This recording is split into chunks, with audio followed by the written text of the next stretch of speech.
عزينا نفتوكم كبرى سمعتنا إزي أما أزر سماي زغرب راديون تيفن سلامنا يو راديون تيفن سلامنا كل جزء كابس عشوعة فرعان كساب شمونته مشت يمحل علف كم وترو لهم سنبتون باستفلالي أقل تزغرب مدبنا كتكتاتلو بحاجوس نعدمكم سلام أملاخ نعخاتكم يخون تخاتاتلتي راديون تيفن سلامنا كم يكأنيكم حوهم جلاوديوسي لومي أبقدمهم ككافلكم كابك الأملاخ مزئ زلهو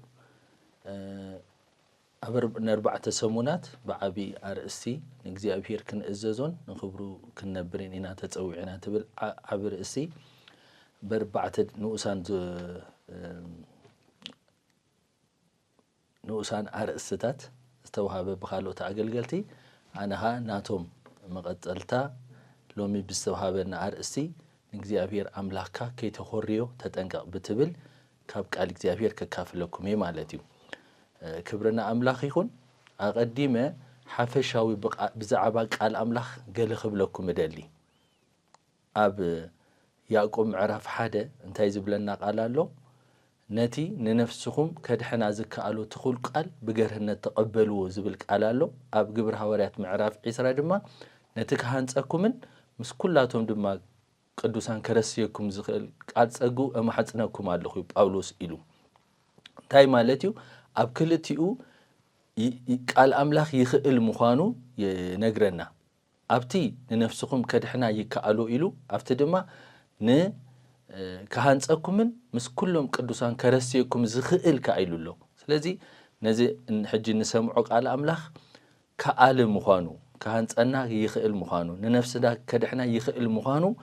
بزي مرد أزي كتسمعوني يدلي እግዚአብሔር ይመስገን أقدمنا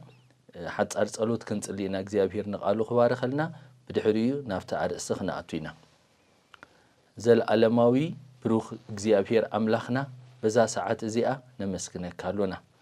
وأملاخ نقالكا كنسمع نقالكا خنزارب እግዚአብሔር أدل سلزهاب كانا سمكا يبارخ قويتانا نسخا أب كل سفرها لخا بقويتا بيسوس ودخا حجي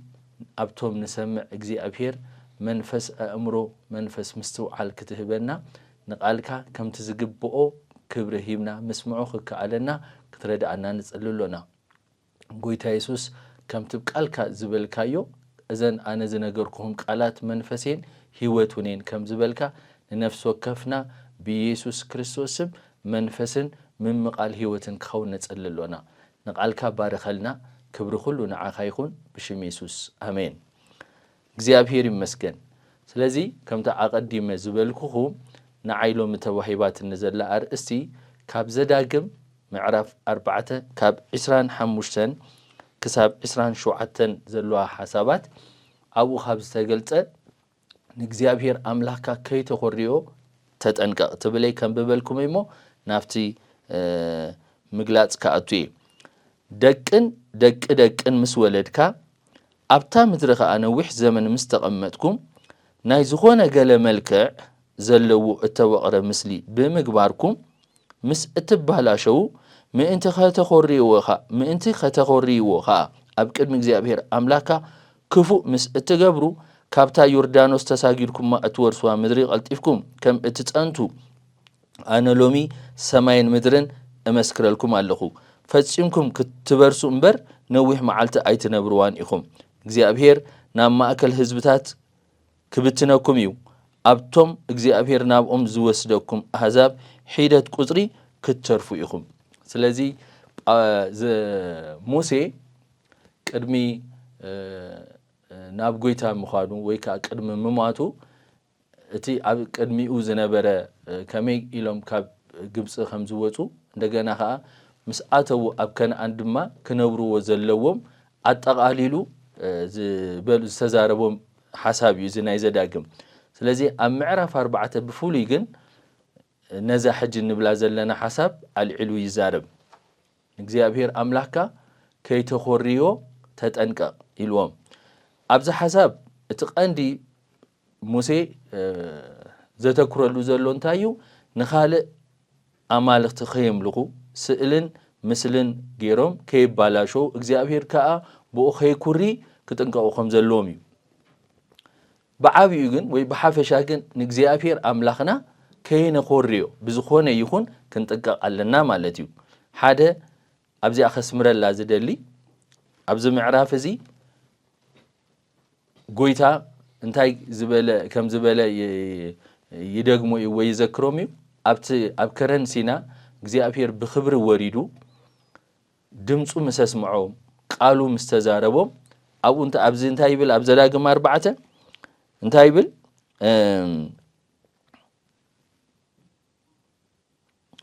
ኣብ ቁጥሪ 15 በታ እግዚአብሔር ኣብ ሆሬብ ካብ ማእከል ሓዊ ክዛረበኩም መዓልቲ ገለ መልክዕ ኣይረእኹምን እሞ ተጠንቂኩም ነፍሳትኩም ሓልው ኢሉ ስለዚ እግዚአብሔር ኣብቲ ከረን ሆሬብ ክዛረቦም ከሎ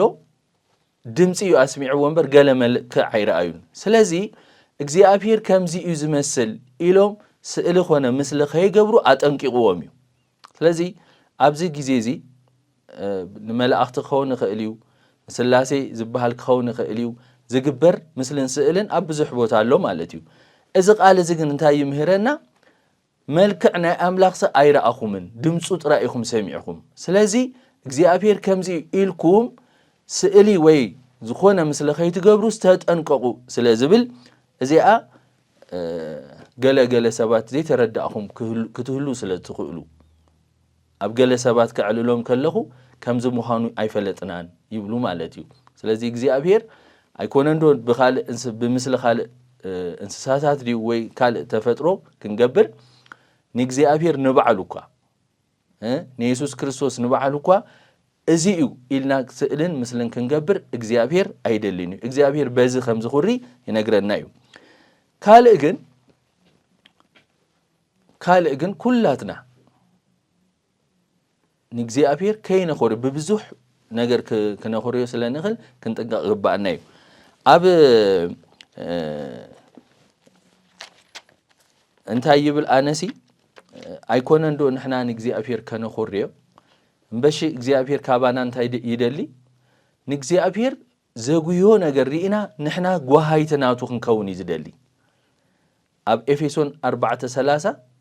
ነቲ ንመዓልቲ ምድሓን እተሓተምኩምሉ ናይ ኣምላኽ መንፈስ ቅዱስ ኣይተጉሂዎ ኢሉ ነቲ ንመዓልቲ ምድሓን እተሓተምኩምሉ ናይ ኣምላኽ መንፈስ ቅዱስ ኣይተጉሂዎ ኢሉ ስለዚ ሓደ ሰብ ብክርስቶስ ኢየሱስ ምስ ኣመነ ከም ናይ ግሊ መድሓኒኡን ጎይቱኡን ገይሩ ምስ ተቐበለ ብመንፈስ ቅዱስ ይሕተም እዩ ኣብ 1:13 ኤፌሶን ከምኡ ኢሉ ብኡ ናይ ምድሓንኩም ወንጌል ምስ ሰማዓኩም ብኡን ምስ ኣመንኩም ብናይ ተስፋ መንፈስ ቅዱስ ተሓተምኩም ኢሉ መንፈስ ቅዱስ ናባና ይኣቱ ማለት እዩ ስለዚ እቲ ምሳና ክሓድር ምሳና ክነብር ዝመፀ መንፈስ ኣምላኽ ስለ ዝኾነ ንሕና ብንገብሮ ክሕጎስ ይኽእል ክጉህ ይኽእል ማለት እዩ ስለዚ ኣብዛ ኤፌሶን 4:30 ነቲ መንፈስ እቲ ኣይተጉሂዎ ኢሉ ስለዚ ምኹራይ ኣሎ ምጉሃይኑ ኣሎ ስለዚ ንሕና እቲ ምኹራይ ክብድ ዝበለ ኣርእስቲ ማለት እዩ ሕጂ ኣብኡ እኳ ከይበፅሓና እታ ምጉሃይ ትብልን ክንገብራ ከም ዘይብልና ቃል ኣምላኽ ነግረና ማለት እዩ ስለዚ ንሕና ተፀዊዕናዮ ዘለና ንእግዚአብሔር ኣምላኽና ዘይነጉህ እዩ ጥራይ ዘይኮነ ንኣምላኽ ዘጉዮ ነገር ርኢና ዲና ሰሚዕና ብኡ ክንጉሂ እዩ ናትና ፃዊዕት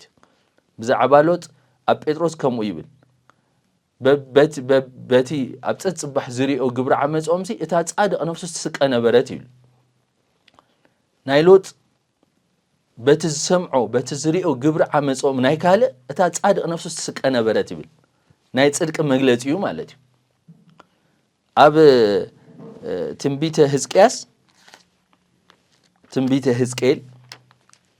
ትንቢተ ሕዝቅኤል ምዕራፍ 9 ዘገርመኒ ሓሳብ ኣሎ ኣብ ሕዝቅኤል 9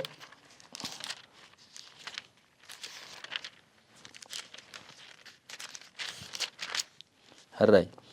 انتاي زبلالو ابازاني كا اتوم نتا ختما زقصعس هجي زي انتايو حزقيل برائي زرأيو يو زخون اب مقطعتي ናይ እስራኤል ዝፍጸም ግን ኣቐዲሙ ዝረአዩ እንታይ ይብል ቁጥሪ 1 ኣብ እዛነይ ከዓ እቶም ነታ ከተማ ዝቐጽዑስ ነፍስ ወከፎም እቲ ዘጥፍኡሉ ኣጽዋር ኣብ ኢዱ ሒዙ ይቕረብ እናበለ ዓው ኢሉ ጨደረ እንሆ ድማ 6 ሰብኣይ ነፍስ ወከፎም እቲ ዝቐትሉሉ ኣጽዋር ኣብ ኢዱ ሒዙ ካብቲ መገዲ ናብ ሰሜን ኣቢሉ ዘርኢ ላዕላይ ደገ መጹ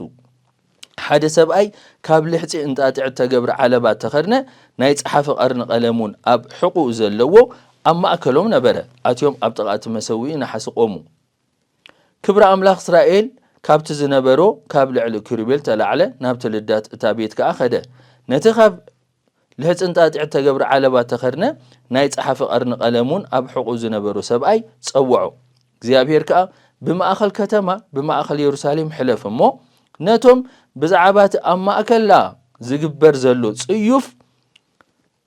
ዝጉዩን ዝትክቱንሲ ኣብ ግንባሮም ማሕተም ግበረሎም በሎ ስለዚ ነታ ከተማ ከጥፍኡ 6 ሰባት ተዳልዮም ኣለው ሓደ በይኑ ግን ቀለም ሒዙ ድማ ደው ዝበለ ሪኡ ማለት እዩ እዚ ሰብኣይ ዝንታ ክገብር እዩ መጺው እንታይ ይብል ነቶም ኣብታ ከተማ በታ ኣብታ ከተማ ዝግበር ዓመፅን ጽያፍንሲ ንዝጉዩሲ እንታይ ግበረሎም ምልክት ግበረሎም ኢሎ ማሕተም ግበረሎም ኢሎ ስለዚ እንታይ እዮም ዞም ሰባት እዚ እሶም ኣይኾሪዎ ንኣምላኽ ኣይጉሂዎ ንኣምላኽ እንታይ ደኣ ብካልኦት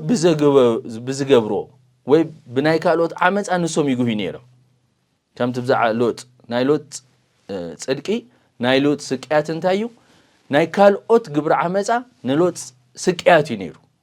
ናይ ጽድቁ መግለጽ እዚ ነይሩ ማለት እዩ ስለዚ እዞም ኣብዛ ከተማ እዚኣ ድማ ፍሉያት ሰባት ነይሮም እንታይ ይጉህዩ እቲ ጓህዮም ከዓ እንታይ እዩ በቃ ብዝግበር ዓመፅ ንእግዚአብሔር ብዝረአ ኣብ ኣምላኽ ድፍረታት ንሶም ይጉህን ይትክዙን ነይሮም ስለዚ ነዚኦም ምልክት ግበረሎም ኢሎ ነቶም ካልኦት ግን እንታይ ደድሕሪኡ ውፁ እሞ ንኻልኦት ግን ኣጥፉ ኢሉ ስለዚ ማቴዎስ 5 ጎይታ ዝበሎ ዝጉህዩ ምጽንናዕ ክረኽብዮ እሞ ብፁዓን እዩ ኢሉ ስለዚ ንሕና ንኣምላኽና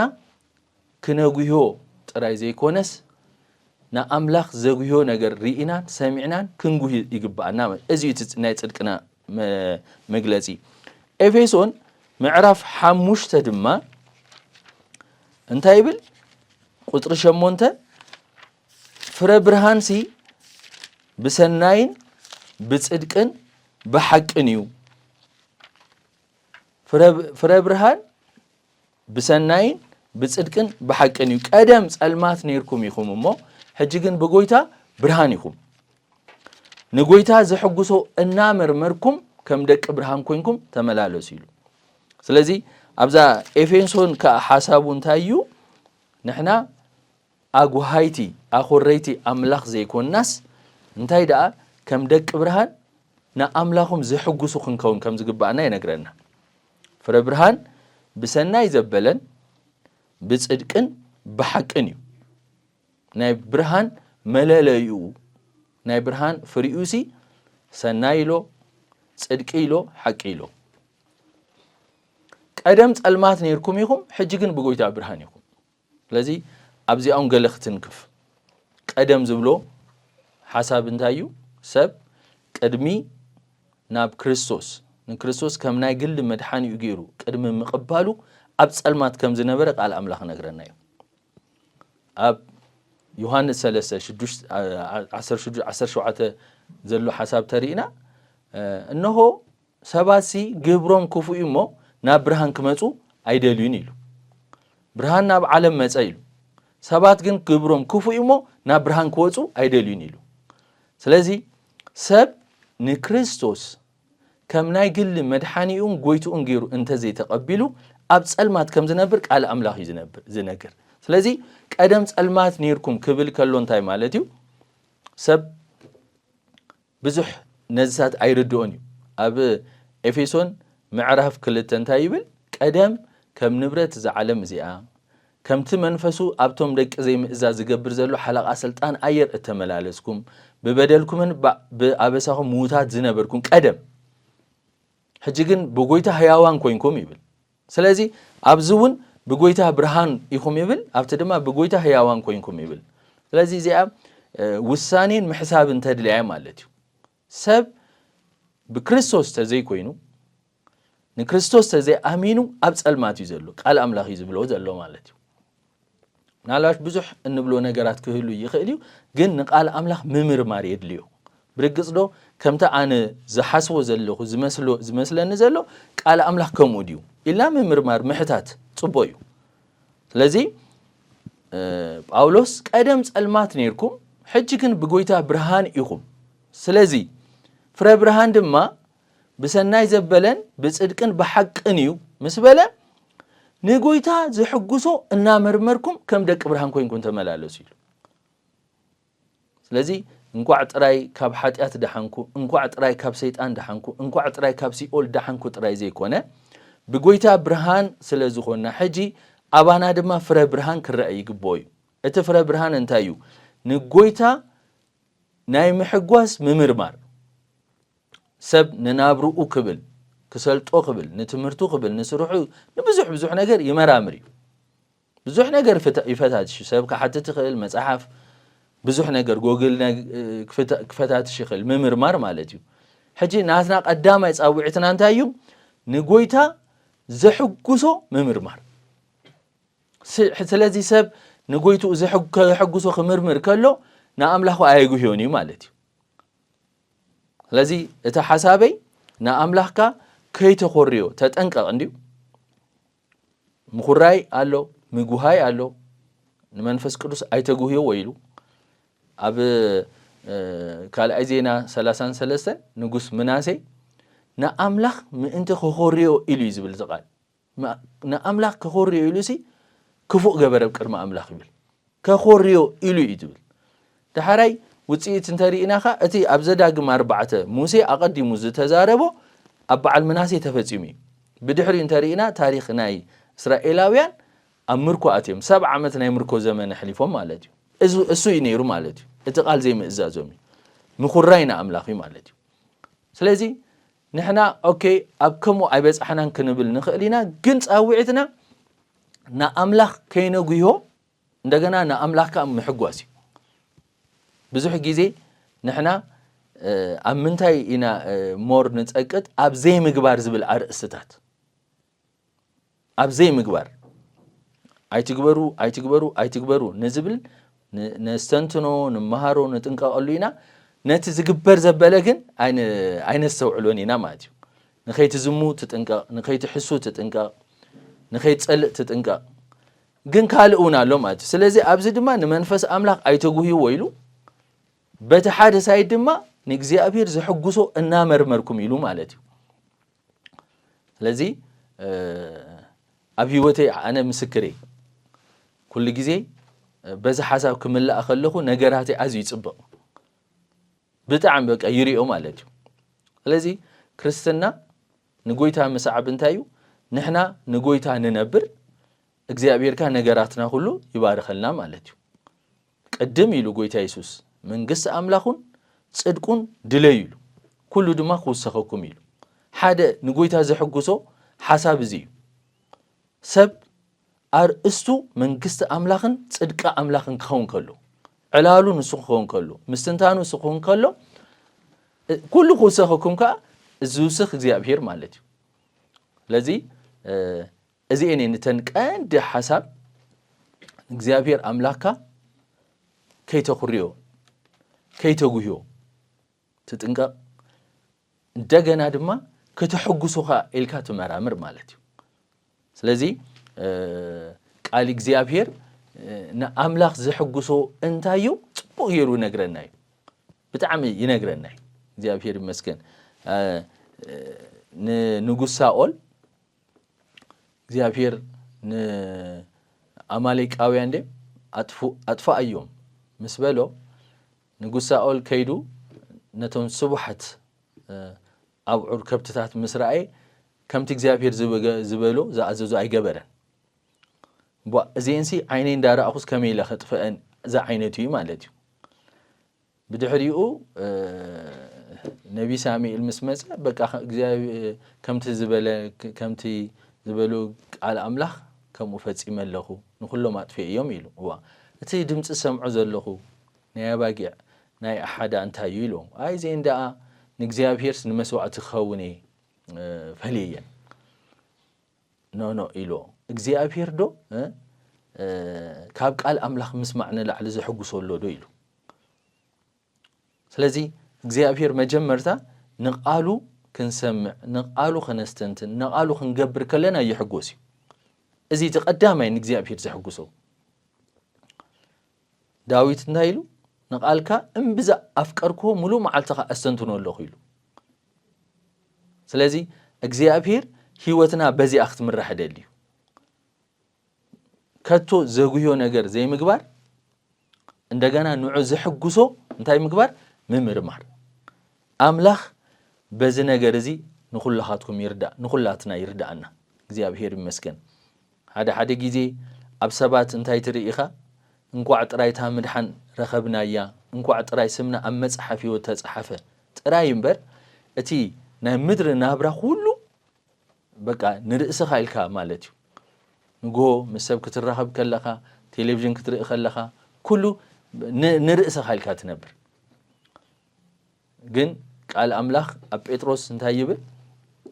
زترف زمنكم سي نفقاد أملاخ مبر نفتوت سب كي تنبرو إذا حساب كم أصوار غيركم حزويلو قدام بيتروس معرف 4 تسترف زمن نمن نفقاد أملاخ ندليت أملاخ نحقوس أملاخ مالتي أمبر نفتوت سب كي تنبرو إذا حساب كم أصوار غيركم حزويلو وتهدر أصوارو فتسو ما يفليوني سنبت قال زبحال نجار يبلون ملالي نسوي مالتي أصواري سلازي نحنا دما كم ساعبت كريستوس كنحزو زلنا حسب وي أصوار انتهيو نفقاد أملاخ تراي منبار تنجر كي متشوكا خلنا عخا جن فقادو ديو نداز ألخا محلاف مالتيو لذي نا أملاخنا كي نقويو نتنقا بعابيو جن نا أملاخنا كنحقو سوخا نمرمر እግዚአብሔር ይመስገን አምላኽ በመንፈሱ በጸጉኡ ድማ ይድግፈና ጥራይ ንሕና እዚ ልብዚ ኣብ ልብና ያሉ እዚ ሐሳብ እዚ ኣብ ልብና ያሉ እግዚአብሔር ይመስገን ስለዚ እንታይ ይብል አብሮሜ ምዕራፍ 8 እና አምላኽ ምእንቲ ከነሕጉሶ ትእዛዝ እግዚአብሔር ምእንቲ ክንገብር መንፈስ እግዚአብሔር مسانا أبلع علينا خمزلو ينقر دقيلو كم سجا إحواتي كم سجا أنت نبركم كتموتوا يخميلو نتجبر سجا بمنفس أنت قتلكم موجن بيوت كتنبر يخميلو سلازي نتسجا كم سجا نخن برسي نتسجا 7 أيكون نانيلو منفس قدوس تي أبلع علينا ميت يزلو تقند عيو أساسي مالتيو كم ببالكمي مبارس حواتي كم سجا أنت نبركم كتموتوا يخم نتجبر سجا بمنفس أنت قتلكم وجنا بهوت كتنبروا يخم مو كم سجا خنبر نتسجا 7 أيكوننا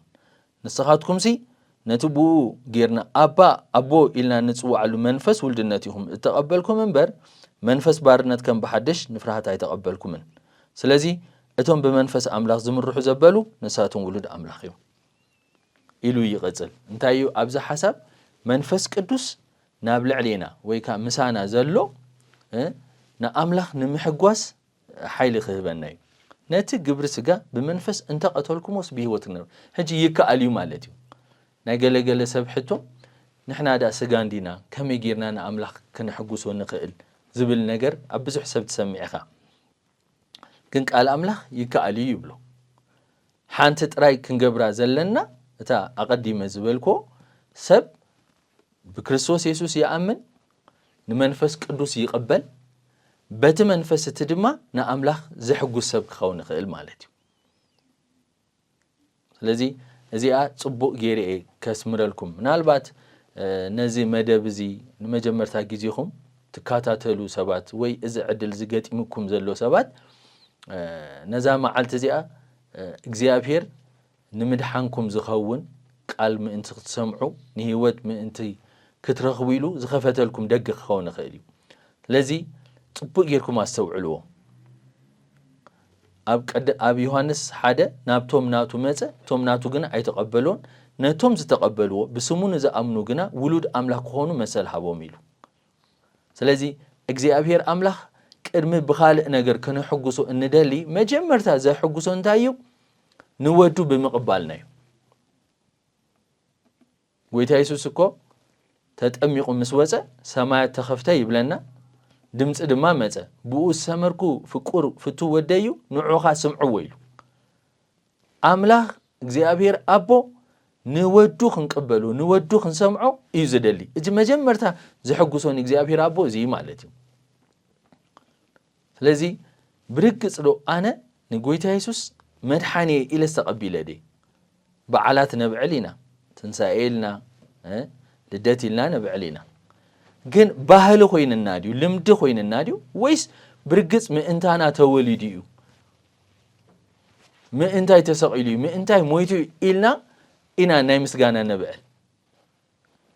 ስለዚ እዝታት ንምስትውዓል ንጠቀመሉ ማለት እዩ እግዚአብሔር ይመስገን ስለዚ ንክርስቶስ ኢየሱስ ምቕባል ንክርስቶስ ኢየሱስ ከም ጎይታኻ ጌርካ ምቕባል እሱ ይትምድሓን ስምኩም ሓደ ጊዜ ጎይታኸም ኢሎም ነቶም ሐዋርያቱ ኣብ ሉቃስ ምዕራፍ 10 ምስሊ ኣቆም በብኽልተ ገይሩ ሊኢኾ ኣጋንንቱ ውፁ ሕሙማት ኣሕዊ ኢሉ ሊኢኾም ድሓራይ መልሲ ናይቲ ዝኸድዎ ኸዓ ሒዞምሉ መጽዮም ካብቲ ዘገረሞም ሓደ እንታይ ነይሩ መናፍስቲ ብስምካ ይግዝኡና ኣለዉ ኢሎም ተገሪሞም እዮም ብጣዕሚ መናፍስቲ ብስምካ ይግዝኡና ኣለዉ ኢሎም ተገሪሞም ድሓራይ ጎይታ ግን እንታይ ኢሎም ምዕራፍ 10 ካብ 18 ከባቢ ስምኩም ኣብ መጽሓፍ ህይወት ስለ ዝተጻሕፈ በዚ ኣዝኹም ተሓጎሱ እምበር መናፍስቲ ስለ ዝተመልኩልኩም በዚ ኣይትተሓጎሱ ኢሉ ትሕት ኢሉ ሽዑ ጎይታ ኸዓ ብመንፈስ ተሓጎሰ ይብል ስለዚ ንኣምላኽ ዝሕጉሶ መጀመርታ ስምና ኣብ መጽሓፍ ህይወት ክትጽሓፍ ከሎ ንጎይታ ኢየሱስ ክርስቶስ ከም ናይ ግል መድሓኒና ጎይታና ጌርና ምቕባልና እሱ ይትና ኣቦ ዝሕጉሶ ማለት እዩ ካብኡ ንድሓር ግን ንቃሉ ብምንባብ እንታይ እዩ ዝሕጉሶ እንታይ እዩ ዘጉህዮ እናፈለጥና ንመላለስ ኣብ ገላትያ ምዕራፍ 5 ትሕቲ ብመንፈስ እንተተመራሕኩም ትሕቲ ሕጊ ይኮንኩምን ኢሉ ስጋ ነቲ ምስ መንፈስ ዝጻረር ይምነ መንፈሱን ነቲ ምስ ስጋ ዝጻረር ይምነ ነቲ እትደልይዎ ከይትገብሩስ እዚኦም መጻርርቲ እዮም ኢሉ ስለዚ መንፈስ ቅዱስ ይመርሓካ እዩ ብዙሕ ጊዜ ኣብ ህይወተይ ብጣዕሚ ሰለማመድኮ ነገር ሓደ ጊዜ ክዛረቦ ዝሓሰብኩ ሓሳብ መንፈስ ቅዱስ ውሽጠይ ይርበሽ ኖ እብለኒ ኣነ ነቲ ሰብ ከስሕቆ ደሊ ይኸውን ይኽእል እዩ ዋዛ ኸውን ይኽእል እዩ ንመንፈስ ቅዱስ ግን ኖ እብለኒ ውሽጠይ ይርበሽ ማለት እዩ ወይ ከዓ ገለ ምስተዛረብኩን ውሽጥ ይጉሂ ኣብታ ኤፌሶን 4 ቅድምታ 30 ኣይተጎይ ትብል 29 እንታይ ትብል እቲ ንሰማዕቱ ንበረኸት ዝኸውን ንምህናጽካ ዘድሊ ሰናይ ዘረባ ተዛረቡ እምበር ዘይጠቅም ቃል ካብ ኣፍኩም ኣይውፃ ኢሉ ሽዑ ትሕት ኢሉ ነቲ ንመዓልቲ ምድሓን ተዓተምኩን ናይ ኣምላኽ መንፈስ ቅዱስ ኣይተጎዩ ኢሉ ስለዚ መንፈስ ቅዱስ ሓደ ካብ ዘጉህዮ ነገር ዝኾነ ዘይጠቅም ዘረባ ብንዛረቦ ማለት እዩ ዘረባና ንሰማዕትና ንበረኸት ክኸውን ኣሎ ወይ ምህናጽ ዘሃንጽ ክኸውን ዘይጠቅም ግን ካብ ኣፍና ክወጽእ ይብሉ በዚ ነገር ይጉህ ማለት እዩ ስለዚ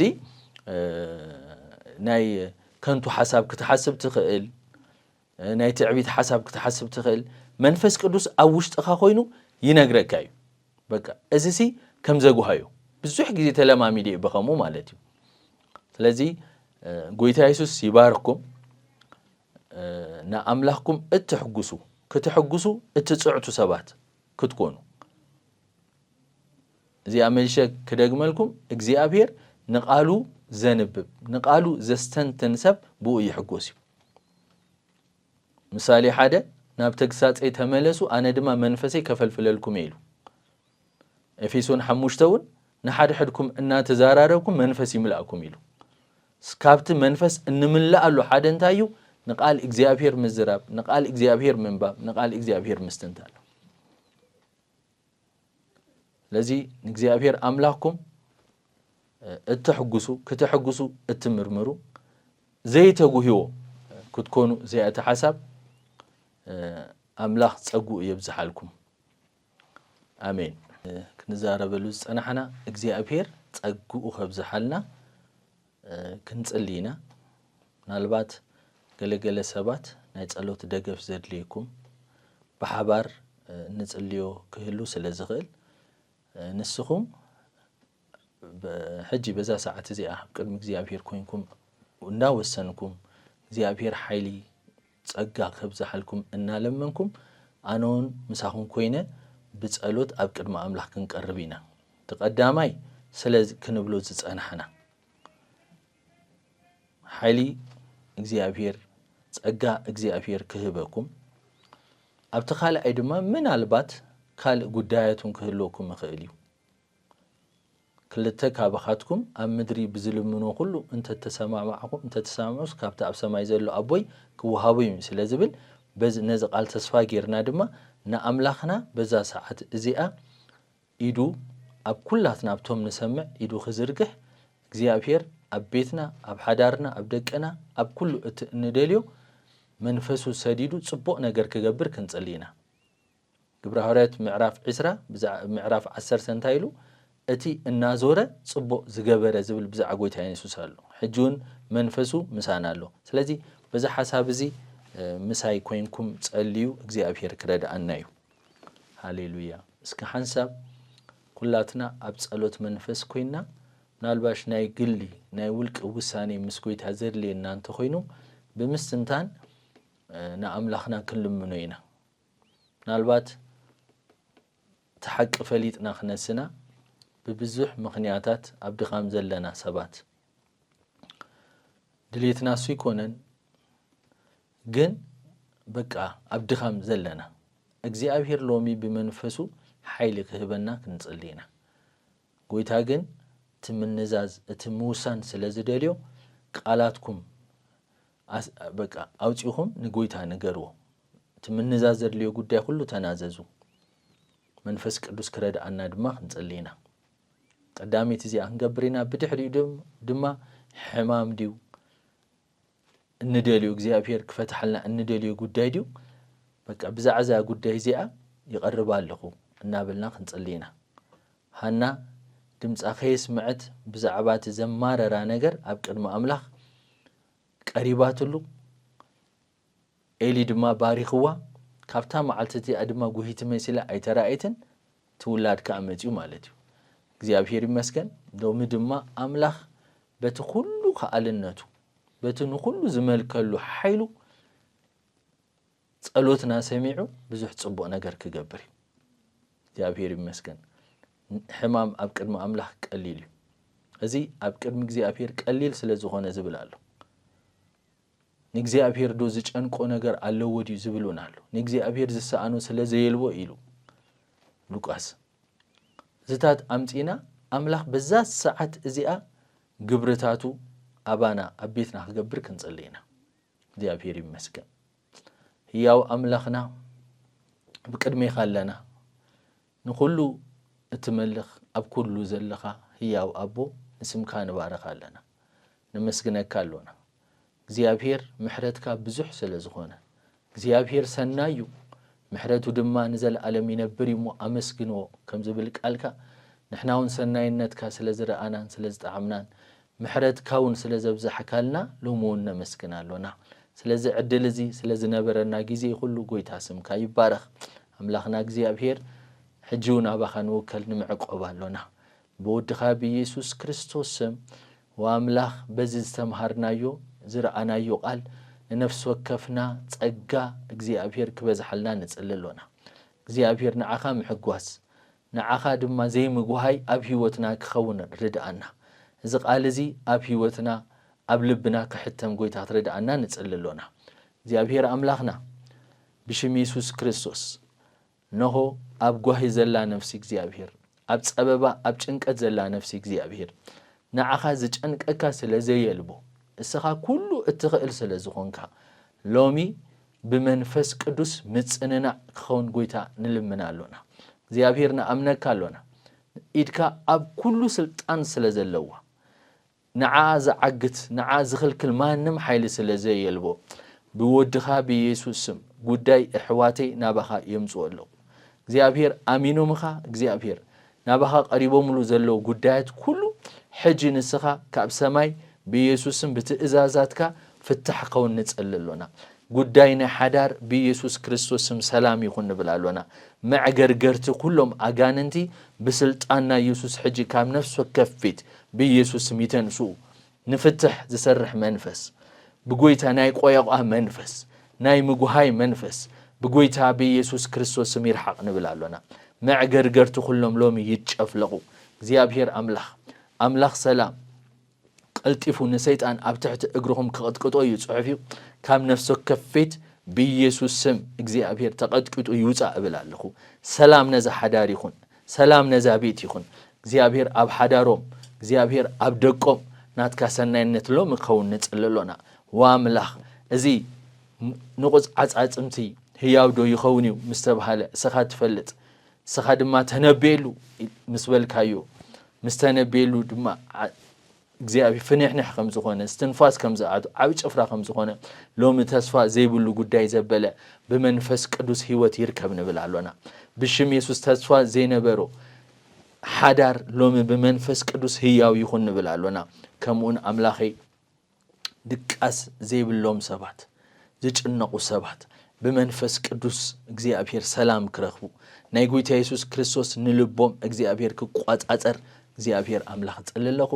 ወአምላኽ ኩሉ ስለትኽእል በኢየሱስ ክርስቶስ ስም ከቢድ ዝበሃል ሕማሙን እግዚአብሔር ኣብ ቅድሜኻ ቀሊል እሞ በኢየሱስ ክርስቶስ ስም ወአምላኽ ንጽልያሎና እዝን ጥራዩ እግዚአብሔር አምላኽና ዝኽእሉ አይነብልን ወአምላኽ አይተድክሞ ንጎይታ ጓልካ ሞይታያ ምስተባሃለ እመንዳ አንበር አይትፍራህ ኢልካ መሊስካ ጎይታ ደቂታል ኢልካ ከምዘተንሳኻያ ንዓኻ ኩሉ ቀሊል እሞ በኢየሱስ ክርስቶስ ስም ኣብ ሕመም ዘበለ እግዚአብሔር ናትካ ሓይሊ ክግለጽ ፈውሲ ክኸውን ጥዕና ክኸውን ምትንሳእ ክኸውን ጎይታ ጸልያለኹ በኢየሱስ ክርስቶስ ስም እግዚአብሔር ብምስአን እግዚአብሔር ዝሽገሩ እሕዋቱን ሎሚ ንስኻ ببركتك احتملهم تصللخو واملاخي مرددا زينبروم احوات مرددا خونه لهم نصللونا بيسوس سم بولف زتتحزو سبات لهم من نغاف يخونه لهم بحماق زخونه بخوفو زطفوم ولفي اسورات زخونو لهم من نغاف يخونه لهم منفسي اتوم ناب قالكان ناب صلوت ناب املخون كدهبو غويتا تردوم تصللخو باسم مسحوات بيسوس كريستوسم وغزيابير واملاح لومي يقرك بحالو نصلي عليكم نافقادك نابز حغوسك እግዚአብሔር مخري كاتو يقرك بحالو بيسوس سم እግዚአብሔር ደግፎም واملاح ልቦም ዝተረረ ወይ ልቦም ዝተጎደሞ በዚ ምክንያት ዝተረረ ሎሚ ንስኻ ከተረዶም ከተለስለሶም ጎይታ ጸልለኹ ጸጋ እግዚአብሔር ኣብ ልዕሊና ይኹን ጽሑፊሞ ጸጋ አምላኽ ኣብ ልዕሊኦም ክውን ባረኽክዎ ክብሪ ሁሉ ድማ ንዓኻ ንህባሎና ስምካ ይባረኽ ብሽም ኢየሱስ ወድኻ አሜን ጎይታ ኢየሱስ ብርኽ ይብልኩም ተባረኹለይ አምላኽ ንህዝቢ ይቀጽዕ እግዚአብሔር ኣብ ኩሉ ንዘለዓለም ዓለም ንጉስ እዩ ነገስታቲ ሸይሚ ስዕር ዘበናትን ወርሓትን ይለዋውጥ ኩሉ ከምቲ ምኽሪ ፍቃዱ በሐሳቡ ይገብር ንሱ ሁሉ ከዓሊ በይኑ ዓብይን መፍረን ንጉስ ኩሉ ፍጥረታትን ጎይታን ስለዝኾነ ድላዩ ይዝገብር አምላኽነቶም ካብኡ ዝርሕቁ ይፈርዶምን ይቀጽዖምን እዩ ጎይታ ጻድቕ ንጽድቂ ዘፍቅር እዩ መዝሙር 11:6-7 زحقوس كأن فردا هيوخن እዩ محارن ጸጋውን ዓቃልን ብሳልን ሓቅን ዓባ አምላኽ እዩ ሁላቶም ናብ ንስሓ ክበጽሑ እምበር ሓደ እኳ ኸጠፍ ዘይፈቱ ስለዝኾነ ምእንታኻትኩም ይዕገስ ኣሎ ይብል ኣብ ካልኣይ ጴጥሮስ 3:9 ይኹን እምበር አምላኽ ጻድቕ ፈራዲ ስለዝኾነ ምስ ኃጢአት ክንተሓዋወስ ነፃ አይገድፈናን እዩ ንህዝቢ ባቤል ኣብ ዘፍጥረት 11 ሰዶምን ጎሞራን ኣብ ዘፍጥረት 19 ንግብፃውያን ኣብ ዘጻት 14:15 ፈሪድዎም እዩ ግና አምላኽ ንምንታይ እዩ ዝቐጽዕን ዝፈርድን እንተልና ዓስቢ ናይ ኩሉ ኃጢአት ሞት ስለዝኾነ ሮሜ 6:23 ምናልባት ሕጂ ኣብዚ ዘበንዚ ኣብ ሃገራት ዝወርድ ከበድቲ መቕጻዕቲ ብርግጽ ካብ ኣምላኽ ይክንብሎን ክንቅበሎን እንታይ ኣሸገረና ብዝገለገለ ሰባት ሓቅነቱ ከነረጋግጽ ዘይሰማዕማዓና ነጥብታቱን እንተሎ ኣምላኽ ግና ብርግጽ ከም ዝቐጽዕ መጽሓፍ ቅዱስ የስምረሉ እዩ ልብናውን ዝቕበሎን ዝኣምኖን ሓቂ እዩ እግዚኣብሔር ብደርቂ ብጥሜት ብውግእ ብምንቅጥቃጥ ምድሪ ብውሕጅን ሃጽፍን ብሕማምን ብተባርዓ ሓውን ካልኦት እውን ፍርዱ ንደቂ ሰባት ከም ዝሰድድ ኣይንጠራጠርን ቃል ኣምላኽ እውን ደጋጊሙ ኣስፊርዎ ኣሎ መዓስ ዝጥራይ ህላውነት ኣምራኽ ረሲዖም ግፍዒ ዝፍጽሙ ፍትሒ ዘጉድሉ ኣብ ሓጢኣት ጠንቃላልዓ ዝብሉ መራሕቲ ሃገራት እውን ንሃገሮም ኣምላኽ ተቖጢዕዎም እዩ ይቁጥዖም እውን ኣሎ ሞኸ ንሕና ከም ህዝቢ ንበይንና ክንሕፈና እዩ ኣይቀጽዓናን እዩ ሓለፋ ካልኦት ዝገበርናዮ ሓጢኣት የልቦን ካባና ዝገዳዶ ኣየለዋን እንዳበልና ብትዕቢት ኣይንወጠር ካልኦት እንተደኣ ተቐጽዐን ንሕና በይንና ካብ መቕጻዕትን ንድሕን ኢልኩም ዶ ትሓስቡ ኣምላኽ ጻድቕ ካብ ምዃኑ ተላዕለ ኣይተርፈናን እዩ እቲ ንኻልኦት ዝቐጽዕ ኣምላኽ ንዓናውን ከቢድ ፍርዲ ከየውረደልና እንከሎ ካብዚ ንምምላቕ ብንስሓን ጣዕሳን ኑዛዜን ንመለስ ደኣ በጃኹም ክዳንና ዘይኮነ ልብና ብምቕዳድ ንመለስ እቲ ርሕሩሕ ኣቦ ንኽንምለስ ይጽበየና ኣሎ እሞ ዋዕል ሕደር ከይበልና ከይደንጎና ንመለስ